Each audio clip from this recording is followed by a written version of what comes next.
ખબર ગુજરાતમાં વડોદરાથી સમાચાર મળી આવ્યા છે કે ભાયલી વિસ્તારમાં ગેરકાયદેસર રીતે ધમધમતો આરએમસી પ્લાન્ટ સ્થાનિકો માટે ગંભીર સમસ્યા બની ગયો છે। ત્યારે કોઈ પણ પ્રકારની પરવાનગી વિના ચાલતા આ પ્લાન્ટના કારણે રહેણાંક વિસ્તારમાં ધૂળ, પ્રદૂષણ અને રોડ પર કોન્ક્રીટ વેસ્ટથી લોકો ત્રસ્ત બન્યા છે। જીપીસીબી દ્વારા બંધ કરવાની નોટિસ આપવામાં આવી હોવા છતાં પ્લાન્ટ ચાલુ રહેતા તંત્રની ભૂમિકા સામે સવાલો ઉઠ્યા છે। જો કન્સ્ટ્રક્શનનો પ્લાન છે એટલે એવા પ્લાનની જરૂર હોય છે કન્સ્ટ્રક્શન સાઇટો ચાલતા હોય, પણ એને આવી રીતે ગેરકાયદેસર ચાલતા હોય તો એ નિયમ અનુસાર એને કરવા જોઈએ। અને જે ડસ્ટિંગ સમાજ માટે અને વ્યક્તિઓ માટે, લોકલ પબ્લિક માટે જે હેરાનગતિ થતી હોય તો એની પહેલી જવાબદારી એમની આવે છે।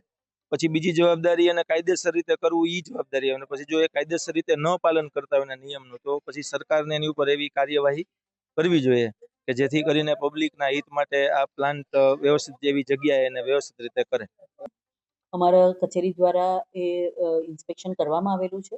એ સુપર આઈ થિંક કોન્ક્રીટ નામ છે લગભગ।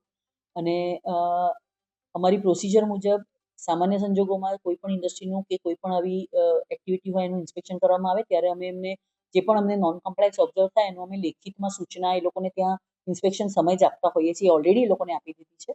અને એની જે આગળ ફાઇલ પ્રોસેસ થશે ને પ્રોસેસ થઈને એની પર જો એક્શન લેવા જેવું હોય નોન કમ્પ્લાયન્સ તો એની પર એક્શન માટેની કામગીરી પણ આગળ હાથ ધરવામાં આવી રહેલ છે।